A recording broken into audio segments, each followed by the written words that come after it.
안녕하세요. 엄마가 읽어줄게입니다. 오늘 소개할 책은 아티스트 웨이 마음의 소리를 듣는 시간입니다. 지은이 줄리아 캐머런, 옮기니 이상원, 펴낸 곳 비즈니스 북스입니다. 저자는 소설가, 시인, 영화감독, 작곡가 등 다양한 방면에서 활발하게 활동하는 예술가입니다. 30년 넘게 아티스트 웨이라는 창조성 워크숍을 전 세계에서 진행해온 강연자이기도 합니다. 저자는 아티스트 웨이가 전 세계 500만 부 이상 판매되어 세계적인 베스트셀러 작가가 되었는데요. 이 책은 아티스트 웨이의 실천편으로 예술가뿐 아니라 평범한 사람도 내면의 창조성을 발휘하여 쉽고 단순하게 삶을 변화시키는 법을 소개합니다. 이 책은 창조성을 일깨우고 나와 타인, 세상을 연결하는 능력, 즉 듣는 능력을 기르도록 도와주는데요.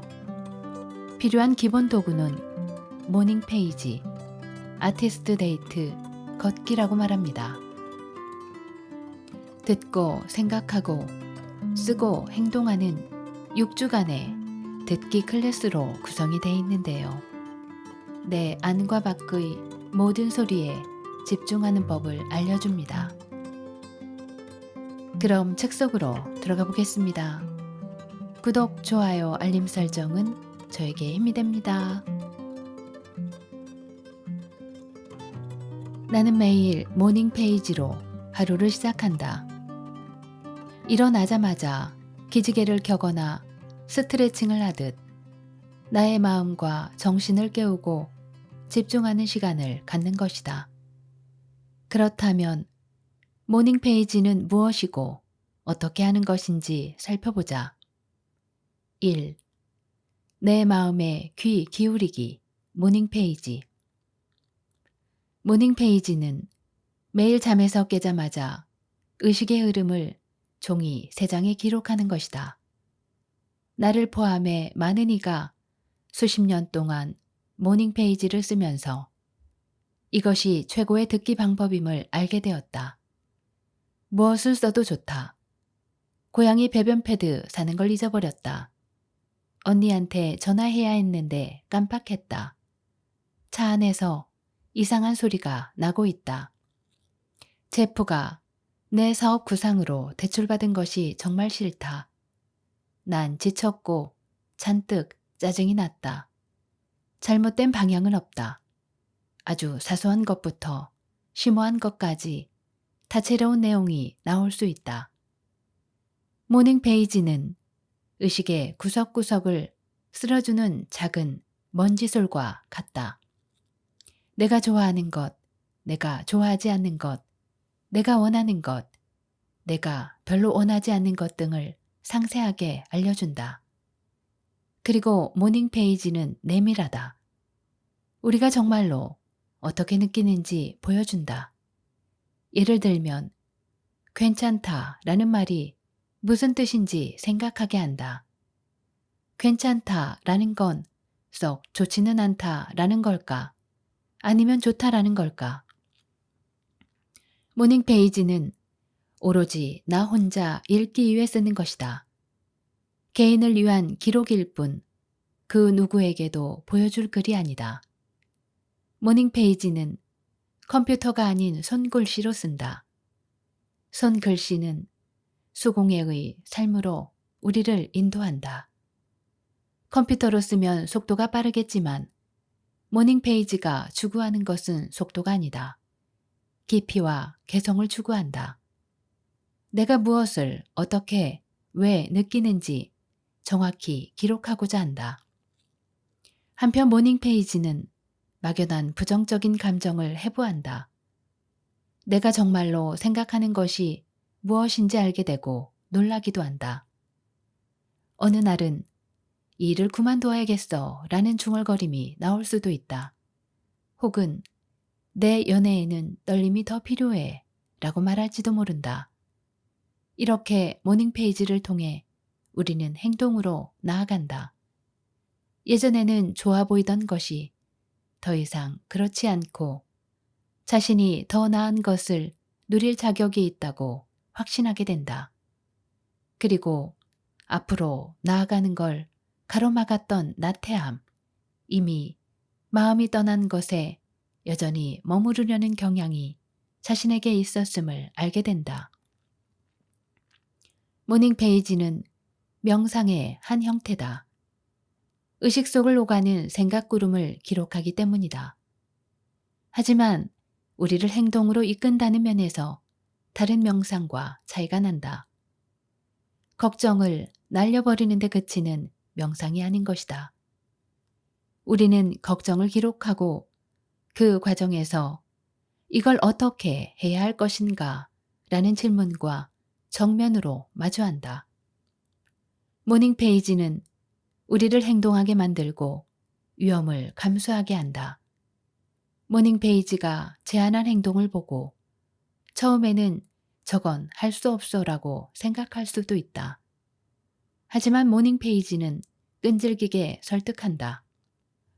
또다시 그 행동을 제안하면 시도는 해볼 수 있을 것 같아 라고 생각하기 시작한다. 그러다 다시 한번 나오면 해봐야겠어 라고 마음을 먹는다. 그리고 실제로 시도해서 많은 경우 성공한다. 해낼 줄 알았어. 모닝 페이지를 쓰고 난 후 이렇게 탄성을 지를지도 모른다. 모닝 페이지는 일상의 동반자다. 우리 곁에서 우리의 삶을 지켜보고 있다. 혼란스러운 순간 어느새 모닝 페이지를 하고 있는 자신을 발견할 것이다. 복잡한 생각을 정리하도록 도와주기 때문이다. 이 관계를 끊어야 할 것 같아 라고 쓰고는 다음 순간 그보다는 대화를 시도하는 게 나을지도 몰라 라고 쓸 수 있다. 그리고 실제로 대화를 시도하고선 결과에 만족할 수도 있다. 모닝 페이지는 지혜롭다. 우리가 내면의 지혜를 만나도록 해준다. 인생에서 만나는 수많은 문제에 답을 주는 내면의 존재와 만나는 것이다. 그러다 보면 직관력이 강화된다. 늘 괴로웠던 상황에 뜻밖의 해결책이 등장한다. 어떤 이들은 이럴 때 신을 언급하기도 한다. 우리 스스로 하지 못하는 일을 신이 나서서 해준다는 것이다. 그렇게 도움을 주는 존재를 신이라 부르든 모닝 페이지라 하든 우리는 돌파구와 마주하게 된다. 삶이 더 순조롭게 흘러가기 시작한다. 그리고 더욱 그 존재를 믿게 된다. 2. 내 마음대로 듣는 연습, 아티스트 데이트. 아티스트 데이트는 감각을 깨우기 위한 도구로서 예술과 만남이라는 서로 다른 두 가지가 핵심이다. 간단히 설명하면 매주 한 번씩 흥미있거나 관심 가는 무언가를 혼자 해보는 모험이다. 절반은 예술이고 절반은 만남인 이 이벤트는 사실은 자기 안에 아티스트를 발견하고 보살피는 것이 목적이다. 미리 일정을 세워두면 매주 이 모험을 설레며 기다리게 된다. 낭만적 만남이 그렇듯 재미의 절반은 기대에서 오니 말이다. 강의를 진행할 때 아티스트 데이트는 모닝 페이지와 달리 자주 저항에 부딪힌다. 노동의 중요성을 강조하는 우리 문화에는 놀이의 중요성 같은 것이 끼어들 수 없다.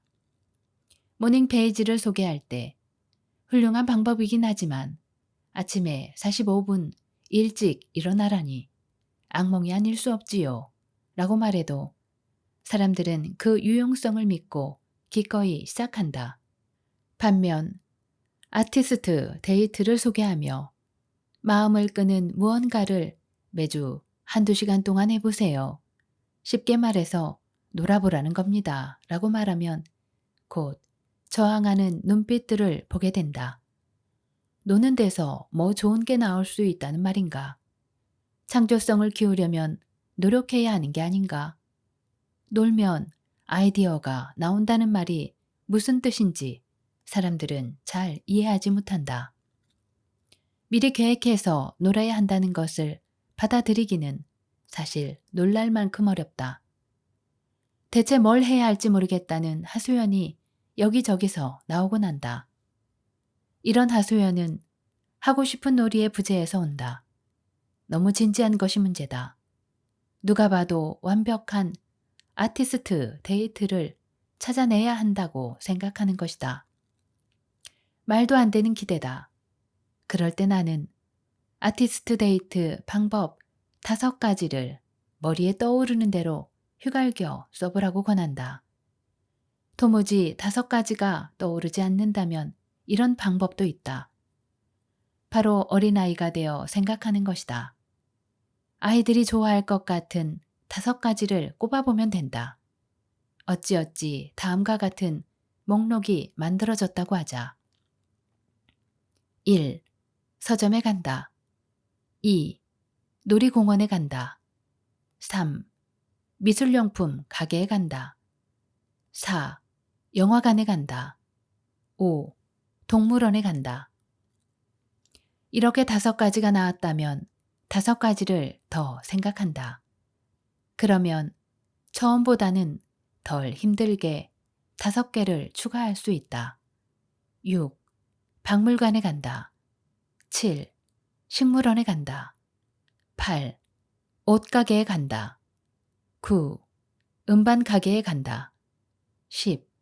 연극놀이를 한다. 아티스트 데이트의 재미를 확인하면 아이디어가 샘솟는다. 여전히 방법이 안 떠오를 때는 친구와 의논하는 것도 방법이다.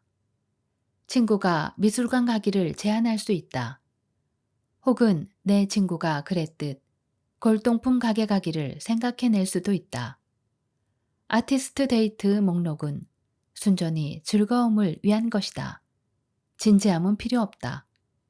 어른의 즐거움, 예를 들어 컴퓨터 강좌 듣기 같은 것을 하는 시간이 아니다. 이런 강좌는 아티스트 데이트가 아니다. 요구하는 바가 많기 때문이다. 우리가 얻고자 하는 건 순수한 재미다. 너무 힘든 것은 안 된다. 또 반드시 혼자 해야 한다는 점을 꼭 기억하라. 아티스트 데이트에서는 자신과 대면해야 한다. 이 모험은 남과 나누기 위한 것이 아닌 개인적인 것이다. 당신이 당신 자신하고 나누는 비밀 선물이다. 3. 나만의 고민 상담 라디오 걷기. 그럴 때 우리는 듣는다. 주변의 모습과 소리에 집중하고 감각이 깨어난다. 걷기는 지금 이 순간에 존재하도록 해준다. 예민하게 주변 상황을 인식할 수 있다. 우리는 여유 있는 속도로 걸으면서 마주치는 모든 것, 즉 나무에서 날아오르는 흥방울새, 길가에 피어난 보라색 국화, 반짝거리는 초록빛 텀불, 발 앞을 재빨리 가로지르는 회색 고양이 등을 발견한다. 다리를 뻗으면서 우리의 마음도 뻗어나간다. 소나무 위에 앉은 새들에게서 즐거움을 느낀다. 운이 좋다면 키 큰 풀숲 속에 꼼짝하지 않고 서 있는 사슴을 볼 수도 있다. 걸음을 옮길 때마다 우리 몸에서는 전연 활력제인 엔트로핀이 분비된다. 우리 몸의 화학적 시스템이 긍정적으로 바뀌고 기분도 좋아진다. 보이고 들리는 모든 것이 활력을 돋운다. 저기 봐, 고양이가 장틀에 앉아있네 라며 즐겁게 주변 풍경을 반기기도 하고 저 큰 개를 피해서 가야겠는걸 이라며 위험할 수 있는 상황을 경계하기도 한다. 이는 걷기 자체가 급하거나 빠른 행동이 아니기 때문에 가능한 일이다. 걸을 때는 까마귀의 울음소리, 작은 새의 속삭이는 듯한 지저김, 잣나무를 스쳐 지나가는 가느다란 바람 소리가 생생하게 다가와 주의를 집중시키고 그 느낌은 기억에 오래 남는다. 우리는 걸으면서 세상에 귀 기울인다. 전 걷기를 좋아해요. 한 여성이 말했다. 매일 10,000보 이상 걸으려고 하죠.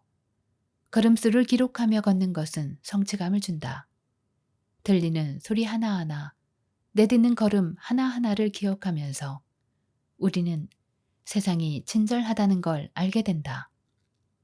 세상이 말을 건다. 저쪽에서 들리는 차바퀴 소리는 조심하라는 경고다. 큰 트럭의 우르릉 소리는 우리에게 길가로 걸으라고 말한다. 우리는 세상을 보는 동시에 듣는다.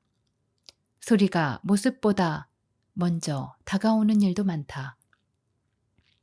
의식적 듣기를 연습하다 보면 듣기 능력이 좋아진다.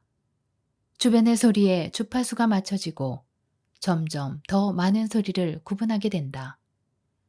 걸음을 디딜 때마다 더 분명하게 들을 수 있다. 더 명료해진 세상 속으로 걸어가는 것이다. 도심이라면 온갖 색깔로 화려한 꽃집 앞을 지나기도 한다. 구수한 냄새를 풍기는 빵집은 우리를 즐겁게 한다. 철물점 바깥에는 크기도 모양도 제각각인 물건들이 늘어서 있다. 서점 진열창에 비치된 책이 무엇인지도 보게 된다. 걷다 보면 이 모든 것이 들어온다. 걷다 보면 놓치는 것이 없다. 우리의 마음과 감정이 지나가는 풍경을 잡아낸다. 꽃집에는 파인애플과 식물들이 쇼윈도우 안에 늘어서 있다. 빵집에는 파이와 크로아상이 쌓여 있다. 철물점에는 망치와 톱 같은 온갖 도구가 걸려 있다. 서점 안에 진열된 책들은 마치 날 읽어줘요 라고 외치는 것 같다. 사는 곳이 시골이든 도시든 걷기는 그 공간을 우리 것으로 만든다. 길가에서 풀을 뜯는 얼룩무늬 말도, 교통경찰이 올라탄 말도 다 멋지다. 걸으면서 우리는 마음의 카메라를 켜 매 순간을 포착한다. 집으로 돌아와 글을 쓰거나 그림을 그리려 하면 걸었던 기억이 살아난다. 걷기가 창조적 자산을 풍성하게 늘려놓은 것이다. 걸을 때면 엔도르핀이 분비되며 행복감이 커진다. 투덜거리며 억지로 나갔어도 걷다 보면 기분이 바뀐다. 20분 정도의 짧은 걷기도 몸과 마음을 긍정적으로 바꾸기에는 충분하다. 한 걸음마다 나쁜 기분이 날아간다. 어디를 걷는지는 중요하지 않다. 느긋하게 걷다 보면 양쪽으로 펼쳐진 풍경을 충분히 볼 수 있다. 개를 데리고 걸으면 개의 시선으로도 세상을 보게 된다. 아, 저기 멋진 로트와일러가 산책 나왔군. 귀여운 코코 스패니얼인데. 우리 개 릴리는 이웃집의 골든 리트리버 오티스를 좋아한다. 오티스가 마당에 나와 있는 걸 보면 다가가고 싶어 낑낑거린다. 산타페이의 산 위에서는 사슴을 자주 볼 수 있는데 릴리는 사슴과 마주치면 바로 얼음이 된다. 너무 큰걸? 릴리가 이렇게 생각하는 소리가 들리는 것 같다. 다시 움직이려면 목줄을 몇 번 당겨줘야 한다. 어느 날 아침 산책길에는 사슴 한 마리가 아니라 무려 4마리를 만났다. 릴리는 사슴들이 다 지나갈 때까지 그 자리에 못 박힌 듯 서 있었다. 대단한데? 어서 오티스한테 얘기해줘야겠어 라고 생각하는 것 같았다. 이어 오티스의 집 앞을 지나자 릴리는 멈춰서서 한참을 지졌다. 오늘 하루의 사운드 트랙을 기록한다면 주의를 기울여 들으면 주변에 주파수가 맞춰진다. 의식적 듣기의 첫 번째 도구는 주변에서 들려오는 소리다. 당신은 어떤 청각적 환경에 놓여 있는가? 마음을 달래주는 소리인가? 거슬리는 소리인가? 큰 소리인가? 작은 소리인가? 주변의 소리에 귀를 기울이면 우리가 바꾸고 싶은 것이 무엇인지 알게 된다. 우리는 습관의 동물이다. 그래서 아주 유쾌하지 않은 것도 습관이 된다. 예를 들어 아침마다 자명종 소리에 소스라치게 놀란다면 잠깐 새로운 자명종을 구매할 시간을 내서 기분 좋은 음악 소리로 바꿀 수 있다. 하지만 우리는 별것 아니라고 생각하며 매일 질색인 소리를 참는다. 전자레인지의 땡하는 조리 완료 소리도 마찬가지다.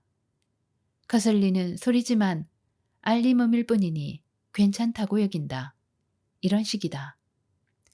들리지만 듣지 않으면서 하루를 보낸다. 일상의 사운드 트랙은 의식적으로 개선할 수 있다.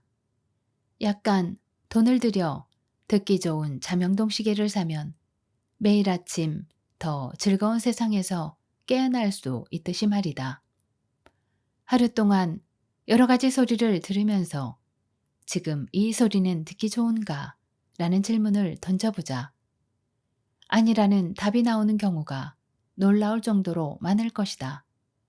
아닌 것을 바꾸면 삶이 더 편안해진다. 선풍기 날개가 끽끽거리며 돌아가서 통화하기가 어렵다면 철물점에 가서 윤활제를 사오면 된다. 그동안 미뤄왔던 일을 마침내 해결할 시간이다. 윤활제를 발라주면 끽끽거리는 소리는 끝이다. 내내 거슬렸던 소리가 부드러운 바람으로 바뀌고 이제 얼마든지 편하게 통화할 수 있다. 수화기 너머로 내 친구 제니퍼 배시의 목소리가 더 크고 선명하게 들린다. 선풍기를 고쳤구나. 친구도 알아차린다. 자동차 에어컨 바람이 나오는 구멍에 작은 종이 조각이 끼어 펄럭거리고 있다면 드디어 빼낼 시간이다. 종이 조각을 말끔히 제거하고 나니 자동차 안이 훨씬 더 쾌적해졌다. 펄럭거리는 소음 없이 엔진 소리가 안정적으로 들려온다. 쾌적해진 차를 몰고 주차장을 빠져나오니 어디선가 웃음소리가 들린다. 동네 아이들이 농구 연습을 하고 있다. 농구 골대에 공이 쿵 부딪히는 소리가 들린다. 공이 그물을 통과하며 스치는 소리도 느껴진다. 아이들의 웃음소리는 일상에 즐거움이 있음을 알려준다. 우리도 저절로 신이 난다. 즐거운 소리는 즐거운 반응을 일으킨다. 슬픈 소리는 그 반대다. 아이들이 우는 소리를 들으면 저절로 마음이 뭉클해진다. 의식하지 못한다고 해도 우리의 일상에서는 이런 사운드 트랙이 늘 돌아가고 있다.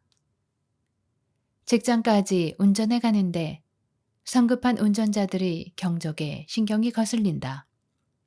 이때 그냥 천천히 가도 되잖아 라는 생각이 든다면 그 소리를 걸러내지 않고 의식한다는 뜻이다. 점심시간쯤에 주변의 소리에 귀를 기울인다면 성당 종소리가 들려올지 모른다. 일을 마치고 늦게 사무실을 나설 때도 그 소리가 들릴 것이다. 집에 돌아온 후에는 좋아하는 음악을 들으며 휴식할 수 있다. 나는 부드럽게 마음을 사로잡는 인디언 플루트 음악을 듣는 것을 좋아한다.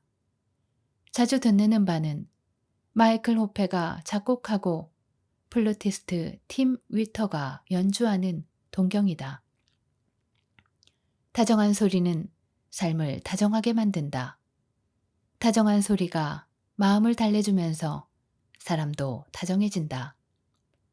거친 스타카토 같은 소리를 들을 때는 툭툭 끊어지는 행동을 하게 된다. 그렇지만 부드러운 소리에는 고요히 대응하게 된다. 마음에 와닿는 소리를 주변에 채우면 일상이 더 감동적으로 변한다. 삶의 톤을 부드럽게 하면 주변 세상에 대한 나의 반응도 부드러워진다. 격한 스타카토가 사라진 내 삶도 함께 부드러워진다. 집에서 보내는 저녁 시간에 좋아하는 사운드 트랙을 더하면 훨씬 덜 외로울 수 있다. 음악은 흉포한 야수도 달래준다. 좋아하는 음악을 골라 들으면 삶의 질이 달라진다. 그날 하루 뾰족뾰족하게 솟은 감정의 테두리가 사라진다. 음악 교육학자 돈 캠벨은 소리치료 전문가다. 그의 책 침묵의 외침은 이 분야의 고전이며 이유출간한 모차르트 이펙트는 음악이 기분뿐 아니라 IQ에도 영향을 미친다는 점을 설득력 있게 다룬다. 모차르트 음악을 들은 어린이는 더 행복하고 밝아진다고 한다. 성인 역시 모차르트 음악을 접하면 더 온화해진다는 것이 캠벨의 의견이다. 시인 존 발로는 음악이 감정 상태를 대변한다는 점을 진지하게 받아들여라. 이 세상에서 당신의 몸을 해방하고 다음 세상에서 당신의 영혼을 구원하라 라고 말했다. 음악은 우리를 한 차원 높이 끌어올린다. 음악학자들은 음악이 신에게 가까이 가게 해주는 최고의 예술이라고 설명한다. 어떤 음악은 정말로 놀라운 경험을 선사한다. 가령 핸델의 메시아는 감상하는 이에게 예술적 경험을 제공하는 동시에 성스러운 영역으로 인도한다. 파일벨의 카논은 불안을 달래고 영혼을 위로한다. 프란츠 슈베르트의 아베 마리아는 영혼의 길을 열어 선율이 올라갈 때 듣는 사람도 함께 더 높은 곳으로 끌어올린다.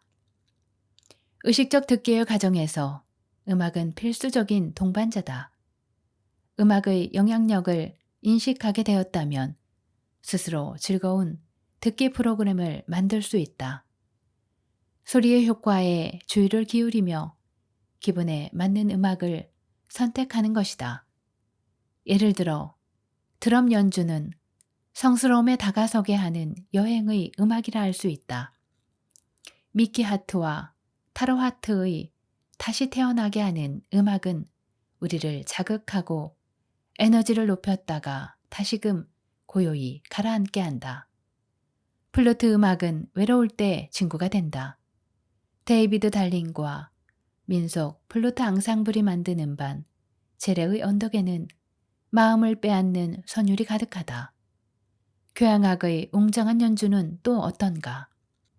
베토벤의 교향곡 8번과 오페라 비델리오는 굉장하다.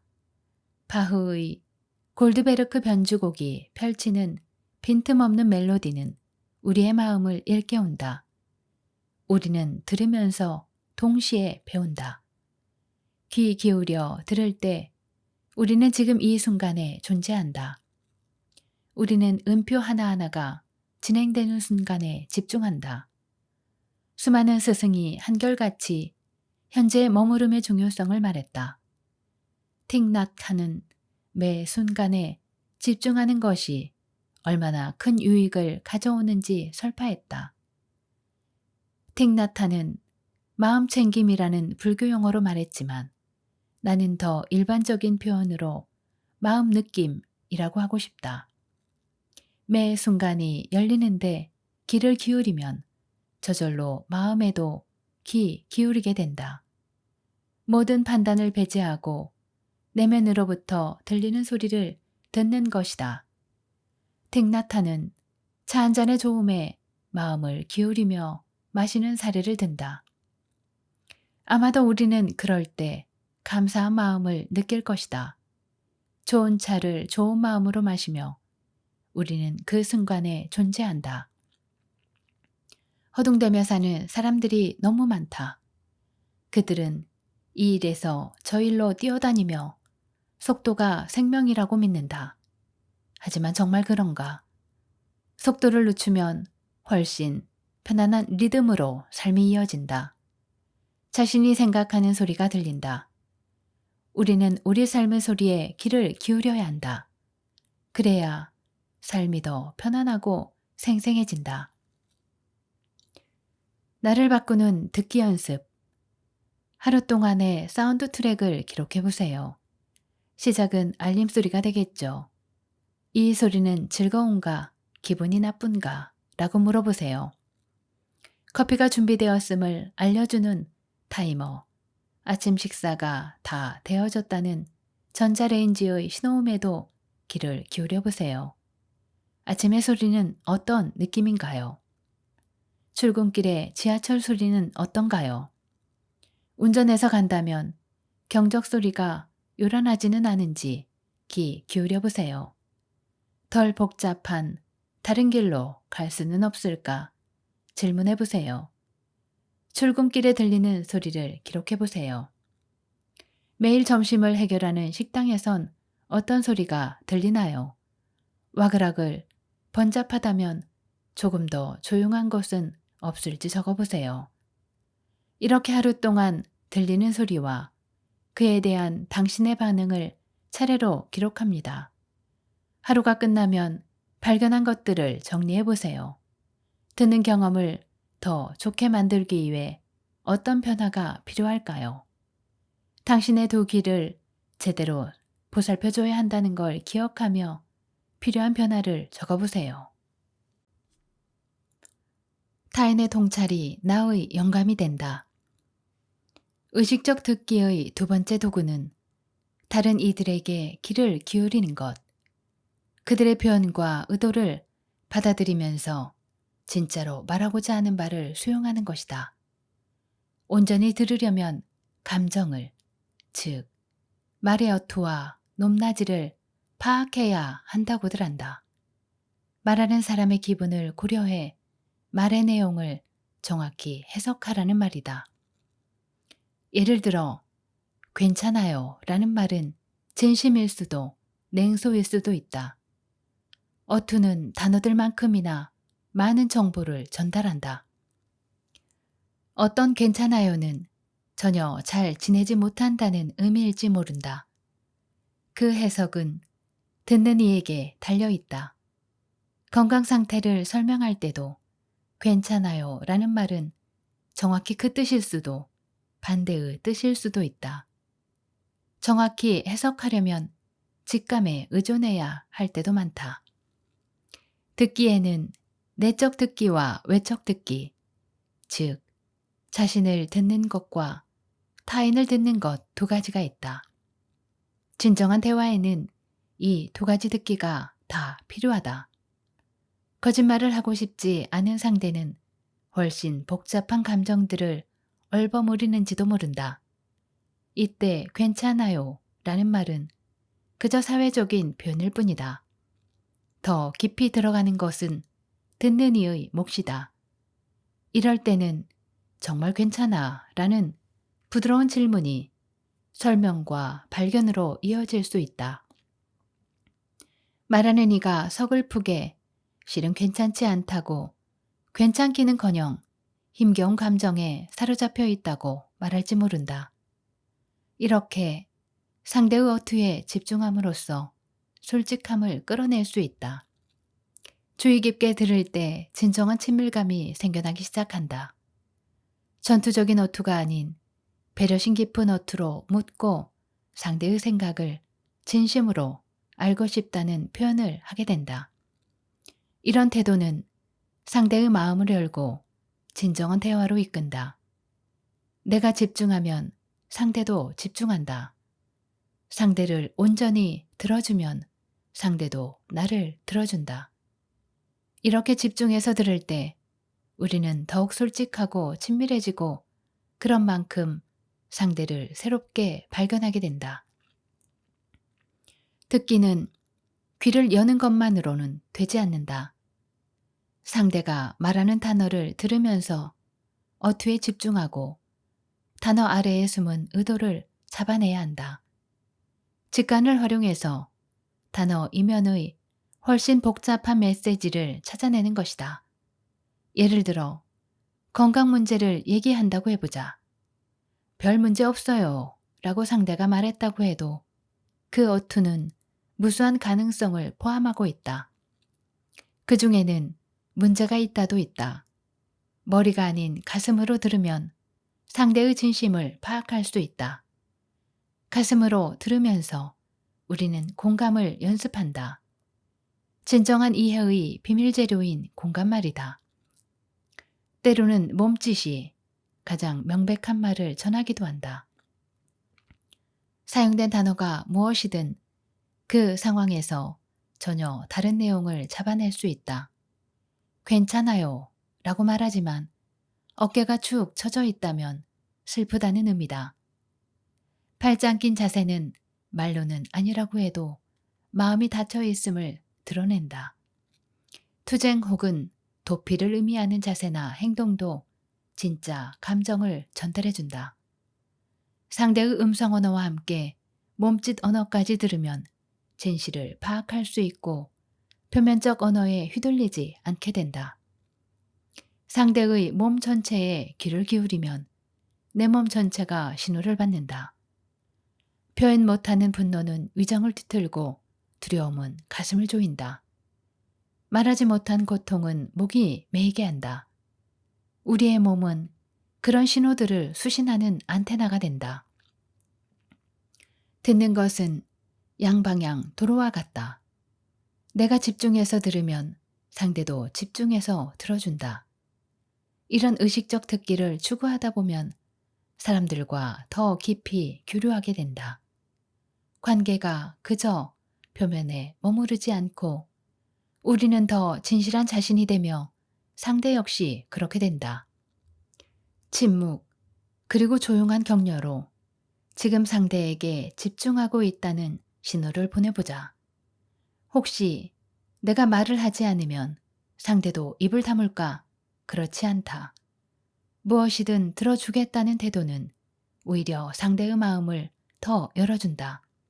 그리고 하는 중얼거림, 조용히 고개를 끄덕거리는 행동으로 관심을 전달하면 그런 격려가 연료가 되어 대화는 활기를 띈다. 듣기에도 연습이 필요하다. 의식적 듣기는 수동적이지 않다. 능동적이다. 몸을 굽혀 언제든 날아오는 공을 잡아낼 준비가 된 야구 선수와 같이 몸 전체가 긴장한 상태에서 반응할 준비가 되어 있기 때문이다.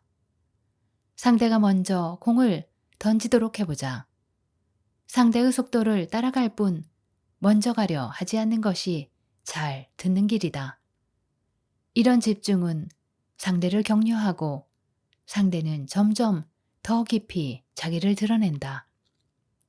그러면 나 역시 상대의 솔직함을 기쁘게 받아들이고 내 차례가 되었을 때 그만큼 솔직해진다. 먼저 모범을 보여주며 상대를 이끌어보자. 상대를 바라보며 존중을 표시하면 진실한 마음을 느낀 상대는 더 깊이 그리고 솔직하게 대화에 참여한다. 잡담을 넘어선 의미 있는 교류가 이루어지고 공평하게 기분과 감정을 주고받는다. 상대를 존중하며 귀를 기울이면 상대도 나를 그렇게 대해준다. 몸짓 언어로 속마음을 보여줄 수도 있다. 가령 팔짱을 끼고 있으면 어딘지 회의적인 느낌을 주지만 두 팔을 활짝 벌리거나 차분히 내리면 받아들일 준비가 되어 있다는 태도다. 온몸으로 열려 있다는 신호를 상대에게 전하는 것이다. 이렇게 자세가 갖춰지면 상대는 곧 긴장을 풀고 상대의 몸짓 언어도 나와 비슷해진다. 받아들일 준비가 되었다는 신호를 받은 상대가 같은 신호를 보내오는 것이다. 보는 대로 따라하게 되는 원리다. 우리는 자세를 통해 내가 어떻게 느끼는지 나도 알아라는 메시지를 보낸다. 연민해서 한 발짝 더 나아가 공감하며 듣겠다는 신호다. 이렇게 몸짓 혹은 말로 상대가 느끼는 것을 나도 느낀다고 알려줄 수 있다. 이런 배려를 받으면 아무리 나르시시즘 성향의 상대라도 나 혼자 너무 많이 떠들고 있는 것 아니야 라고 생각할 것이다. 그래도 아무 상관없다는 자세를 보이면 대화는 몰입을 넘어 진정한 공유에 이른다. 뉘앙스 하나하나를 잡아내려는 우리의 몸은 라디오 수신기가 된다. 방향을 바꿔 수신할 시간은 곧 충분히 주어질 것이다. 듣기는 말하기의 전주곡이다. 집중해 들으면서 생각은 더 명료하고 강해진다. 내 친구인 스코티 피어스 박사는 훌륭한 청자는 의도적으로 상대가 말할 여지를 남겨주죠 라고 말한다. 자신이 훌륭한 청자이기도 한 스코티는 대화 곳곳에 의미 있는 침묵을 섞는다. 세상의 시간을 다 갖기라도 한 것처럼 덕분에 대화 상대는 분명하고도 세세하게 말할 시간을 얻는다. 배우이자 작가이기도 한 닉 카프스틴스키는 신중하게 단어를 고른다. 훌륭한 연기는 잘 듣는 거야. 스코티처럼 닉도 침묵하는 순간이 많은데 그 순간마다 그는 온전히 상대에게 집중한다. 그는 우선 귀 기울이고 그 다음에 반응한다. 그의 표현에 따르면 이는 그 순간에 머무르는 것이다. 대화는 점점 깊어지지만 중심을 잃지 않는다. 별로 힘이 들지 않는 느낌인데 이는 의식적 듣기가 습관이 된 덕분이다. 베테랑 배우이자 친구인 제니퍼 패시는 이렇게 말한다. 요령을 알려주자면 듣는 훈련을 하는 거야. 매일 세 사람에게 전화를 걸어 어떻게 지내는지 물어보는 거지. 내 이야기는 하지 않고 그저 상대의 소식을 묻는 거야. 상대에게 집중하면 자기 도취에서 벗어날 수 있어. 패시의 방법은 삶을 풍요롭고 깊이 있게 만들어준다. 그녀는 너그러운 친구이고 그 너그러움은 높은 평가를 받는다. 그녀의 친구 관계는 넓고도 깊다. 주의 깊은 듣기가 만들어낸 결과다. 잘 듣는 사람이 되려면 공부와 연습이 필요해요. 스코티의 말이다. 저절로 되는 일이 아니거든요. 배우고 연습해야죠. 좋은 대화의 기술이라는 게 존재해요. 주의 깊게 귀를 기울이면 상대도 똑같이 하게 돼요. 우리는 좋은 행동을 따라하거든요. 하지만 제대로 듣지 않는 사람들이 너무 많아요. 자기 생각에 너무 빠져 있어서 상대방 차례, 내 차례의 신호를 잡는 게 아니라 상대방이 말하고 있을 때 자기가 다음에 할 말을 연습하죠. 대화 상황에 온전히 들어가지 않는 거예요. 의식적 듣기를 훈련하면 거부하지 않게 된다. 상대의 현실을 받아들이는데 집중하는 동안 우리 자신의 현실이 더 날카롭게 다가오는 걸 발견하고 난다. 스코티의 말처럼 잘 듣지 않는 상대와 말하게 되면 몸에 저절로 힘이 들어간다. 상대가 내 말을 듣지 않는다는 게 본능적으로 느껴진다. 이런 대화는 공허하다. 앞으로 나아가는 대신 그만 헤어지기를 택하게 된다. 이제 가봐야 해서요. 라고 예의 바른 핑계를 대면서 거울처럼 서로를 비추는 대화. 타인의 말을 잘 듣는다고 해서 나 자신을 듣는 일이 중단되는 것은 아니다. 의식적 듣기는 나를 힘들게 하는 일이 아니다. 오히려 현실적이어서 어디서 누구와 특별한 경험을 나눌 수 있을지가 정확히 판별된다. 상대에게 귀를 기울이면서 그가 얼마나 깊이 참여할 수 있는지 알아내고 제대로 반응하는 사람에게 주의를 집중하는 것이다. 그런 상대는 믿음의 거울이 되고 공명판이 되어 나의 잠재력과 힘을 그대로 비추어 보여준다. 최근에 나는 집을 샀다. 20년 만의 첫 집이다. 내게는 큰 투자였기에 믿음의 거울인 친구들에게 조언을 구했다. 스코티는 완벽한 집이군요. 안전하고 편안하고 예뻐요. 라고 해주었다. 나는 안심했다. 그 집은 분명 내 마음에 들 거야. 배씨도 말해주었다. 산이 보이고 정원도 있으니 내가 평소 원하던 두 가지가 다 갖춰진 거잖아. 나는 또 안심했다. 엠마도 너한테 딱 맞는 집이야. 해가 잘 들고 널찍하니까 라고 그 집에 대해 좋은 평가를 해주었다.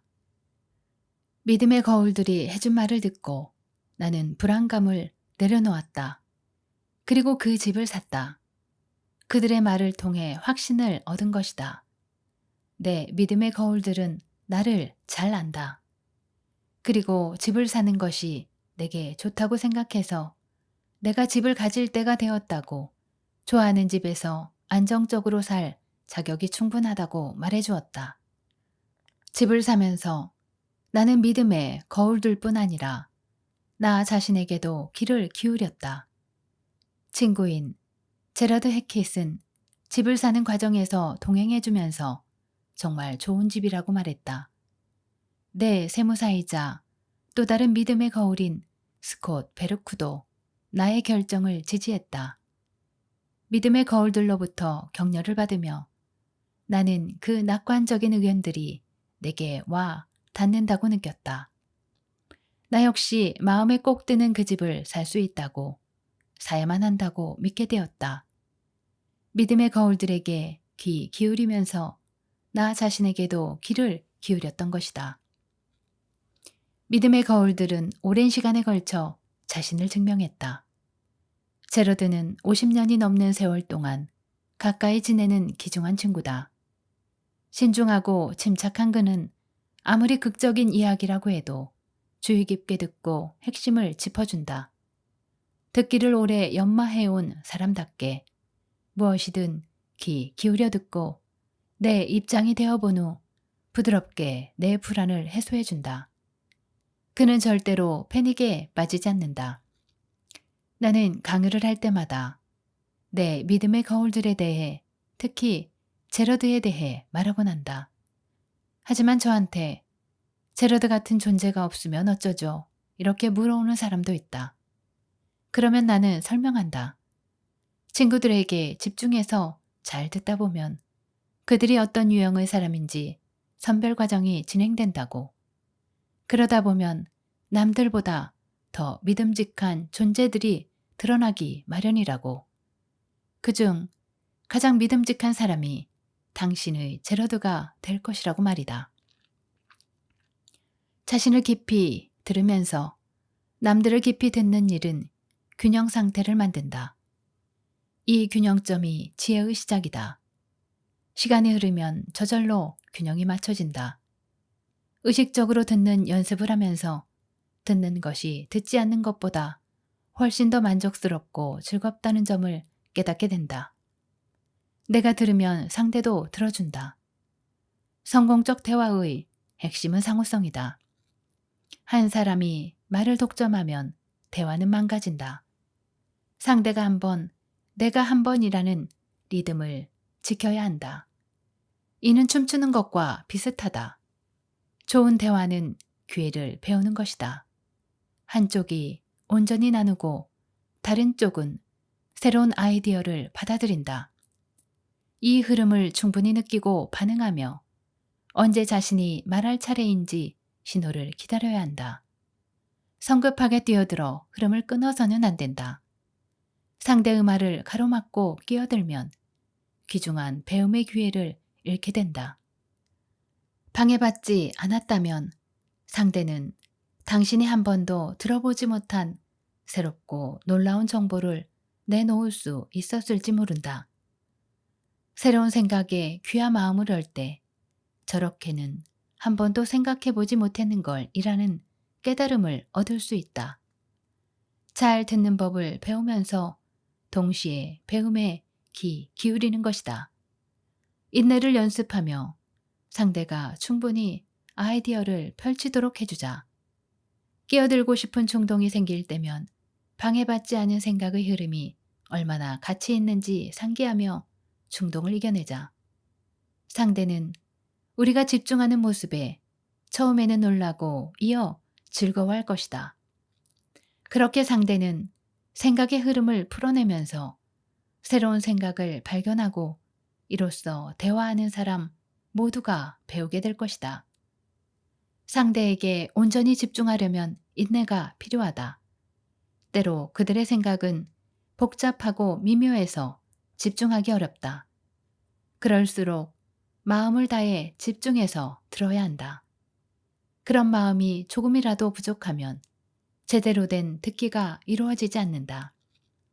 진지하게 공감하며 상대의 말이 가장 중요하다는 신호를 보낼 때 비로소 깊은 대화가 이루어진다. 서두르거나 재촉받지 않는 모두가 만족스러운 대화다. 핵심은 상대를 존중하는 것이다. 나를 바꾸는 듣기 연습. 한 주 동안 친구들과 대화할 때 책으로 집중해서 들어보세요. 그리고 대화 중에 보인 당신의 반응을 기록해 보세요. 그렇게 기록하며 듣다 보면 친구 중 누가 훌륭한 청자인지 알게 될 거예요. 친구들과의 상호작용에 좋음, 나쁨, 중간이라는 평가를 해보세요. 누가 훌륭한 청자였고 그 친구와의 대화는 어땠나요?